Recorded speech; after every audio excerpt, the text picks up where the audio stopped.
What is going on, guys? My name is Blodree and we're back with another episode of Driftwood. So let's go. My vision is filled with an empty space which seemingly goes on forever. Is this heaven? It can't be.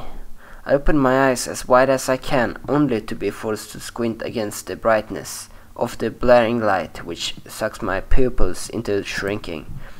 I blink a few times, trying to recover more of my sight from the white field ahead of me. Oh, images begin to come in view. Walls, painting, furniture, and a bed beneath me. As I process what I'm seeing, my hearing returns to me, and I can make out the sound of people speaking. I follow the sound with my eyes. A television sits on a table across the room. It's tuned a news channel. Jesus, sorry. TV reporter. The fourth shooting this month, leaving 3 dead and 2 injured. Officials suspect that these attacks are linked with local gangs associated with Mexican drugs cartel. We'll update the story when we'll speak with an ex-gang member and his take on the recent events after a short break. Well, Jesus, goddamn camera, stop. Where the hell am I? I lean forward, motivated to explore my new surroundings, but I'm greeted with sharp ping that brings a seething pain across my chest, forcing me fully in consciousness. Whining out in agony gains the attention of a man in turquoise gown. Hadn't noticed until now. He's standing beside my bed, pressing me back down into the mattress. At first I feel like threatened and try to break away, but then my sense of smell finally kicks in. The man is wearing latex gloves, the smell of the gloves mixing with the scent of sterile antiseptic wafting about the room. It's unnatural. So unnatural, you know. Based on the man's appearance, the bright lighting and the bed. I'm in a hospital. No shit, Sherlock. We can see that on the picture, so maybe he couldn't, but of course, now you know. And I'm alive. Oh yeah. He got shot. Yeah, I'm alive. I think aloud, staring forward at nothing in particular as I unclog gears of my mind. The man nods, settling me back down to the hospital bed. Yes, you are alive. I am alive. This is reality. So that means... Michaela! I quickly drop my eyes upwards towards the man, struggling to keep my words up to speed with my thoughts. What about Michaela? Is she alright? Who? I gag out at the thought of Michaela being dead because of me, and I raise my voice to a panicked yell. Michaela! Blonde hair, blue eyes, she has to be alive! The doctor leans back in a nearby chair, a quizzical look coming over his scruffy shinned face. I think I saw her visiting yesterday. Oh, yeah, of course she did. She has a soft voice, very gentle, like mine is now. Jesus, this hurts my throat. I let out a sigh of relief, my body collapsing back in my bedding. My sacrifice wasn't in vain then. Yeah, that's her. You are lucky, you know. The doctor chuckles as he scans over a few pages on my patient chart. I look to him curiously, unsure as how I lived throughout the encounter. I could care less how lucky I am. I'm overly overjoyed to just know I'm still breathing and that Michaela isn't hurt. He shows me a small diagram of the human body, a circle drawn on the top of the left shoulder. You cheated death, Marcus Fake. I glanced at him with a slightly unbelievable expression. He offers a smug grin at my sarcasm, tapping his pen against his lower lip. The bullet missed your ribcage, lungs, cleavage, and spine by a few millimeters. I'm lucky then. I'm forced to look back down at the paperwork in disbelief before I instinctively try to take a look at my left shoulder, only to be met with the same sensation of the pain from earlier. Ow! The doctor sits up, quickly settling my back down in a comfortable situation onto the pillow of the hospital bed. Hesitantly, I kick my legs up, even if the moment itself is agonizingly painful. I feel a sense of relief run over me again, relaxing me. I'm not paralyzed either.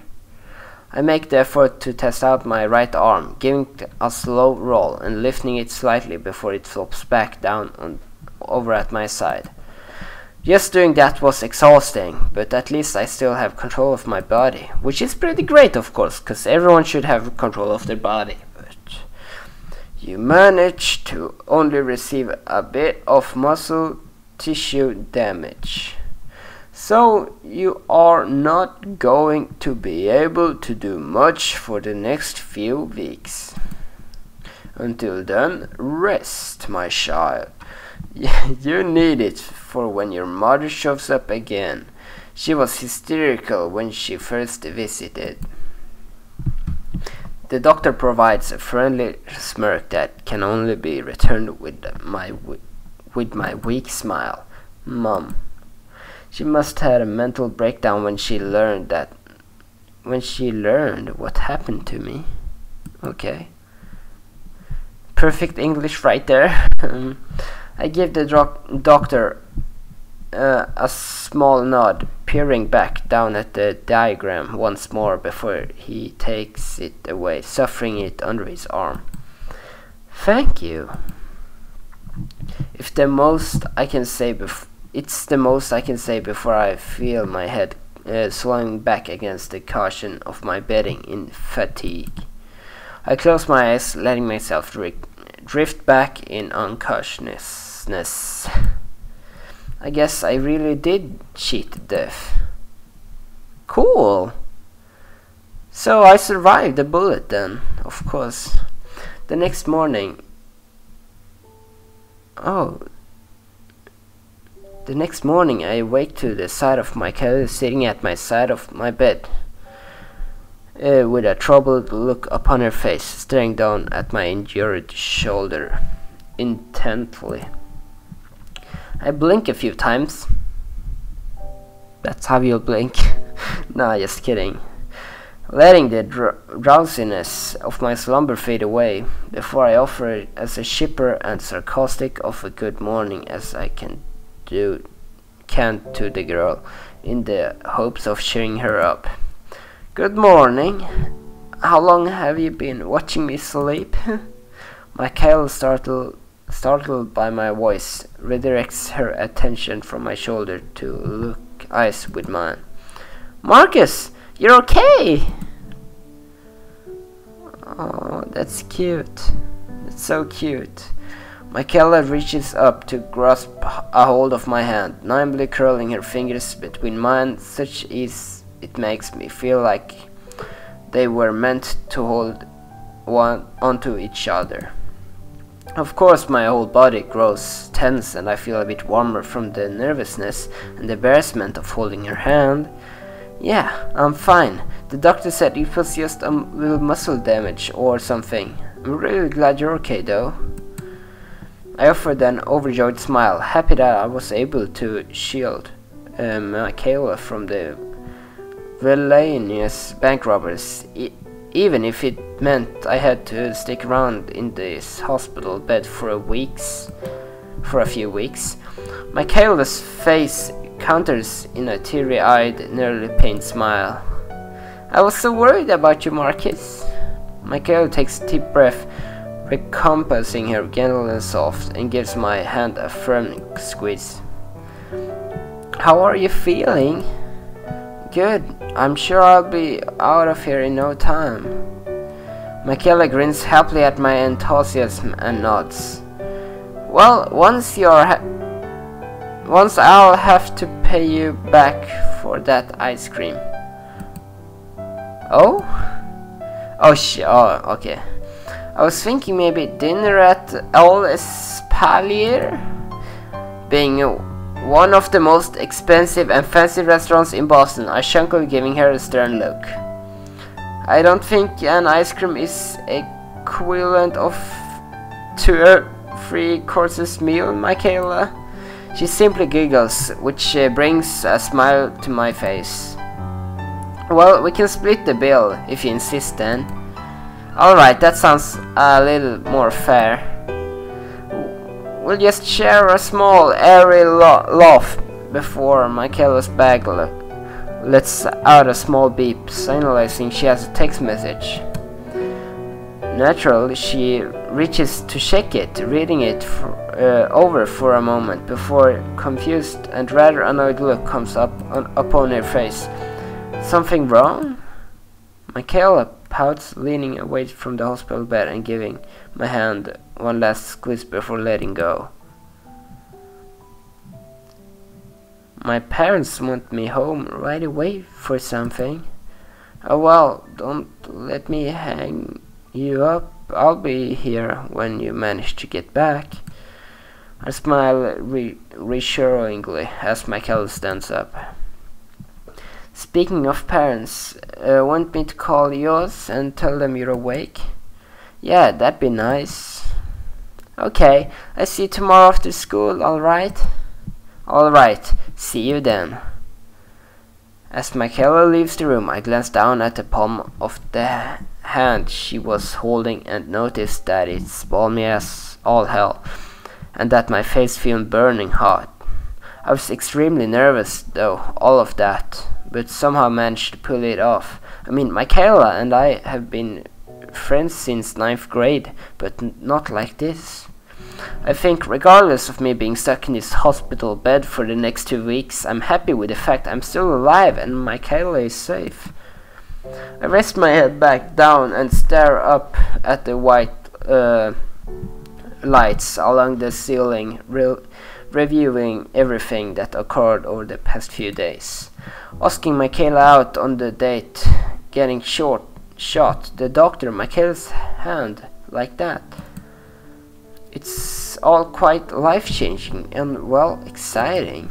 Not being shot, like, I know what it's me saying, but it's like horrible to get shot. I haven't been shot myself, but I wouldn't want to be shot either. Within maybe 10 minutes of Michaela's leaving my room's door crashes open and my mother hurls herself at me like a ragdoll, nearly crushing my already damaged shoulder in the process. My baby! My baby! I spot my father over my mother's shoulder, even with her smothering into me like I'm a stuffed animal. Ow, it's good to see you too. After about 5 minutes of my mother crying and squeezing me to death, she finally pulls away enough for me to speak without being muffled. I'm fine. Didn't the doctors tell you that? Well, you know, your mother always overreacts. My dad smiles at my mother, teasing her, which she ignores. Honey, is there anything we can do for you? Can we get you anything? I shake my head, feeling pretty content with the surroundings of my comfy hospital room. I'm alright, just a little hungry. Sorry to put you guys through so much worry. Oh god, I can't read! I need glasses! The two of them smiled weakly at my apology. You had me worried to death, but we're glad you're doing okay. She glances over to my dad for a moment and they share a questioning look as if they are silently debating something. Eventually she turns back to me and places a hand on my leg as if to comfort me. Anyway, we have exciting news. News? It's going to be a bit of change, that's for sure. Oh no, I know what they're gonna do. Huh? Remember when you were complaining about how crappy your school was? They are going to move.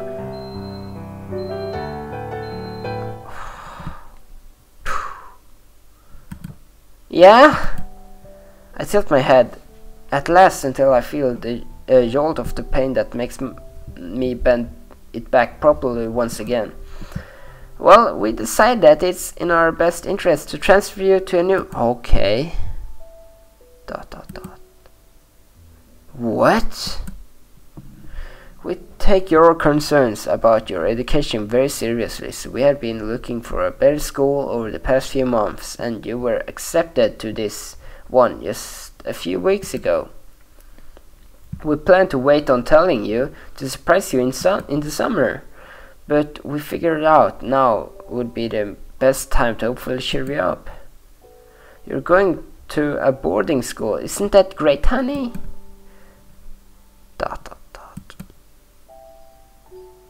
And now everything got sad again. I looked at my father with a puzzled expression. ... Is this some kind of joke or something? No, sweetie, we are serious. Besides your education, we think that it's very important that you stay safe, and obviously the city is no longer safe if you're getting shot up on the street. In fact, we would move, but we're not financially in a position to just end up and leave, so why not the second best thing? I gave her a dull look. It was a freak accident. The city is safe. There has been almost 6 shootings just this month, Marcus. I turned my attention back to my father, hoping he will at least back me up on this. Your mother is right, Marcus. As much as I know you don't like change, we want the best for you. And I have no say in this change. We know you will love the school once you get the time to check it out. Here, you can even check the website on my phone, okay? She leans forward, nearly pushing the phone in my face, emphasizing the point that her decision has already been made. I grow lovely at both of them, and I take the phone, frustrated immensely by this.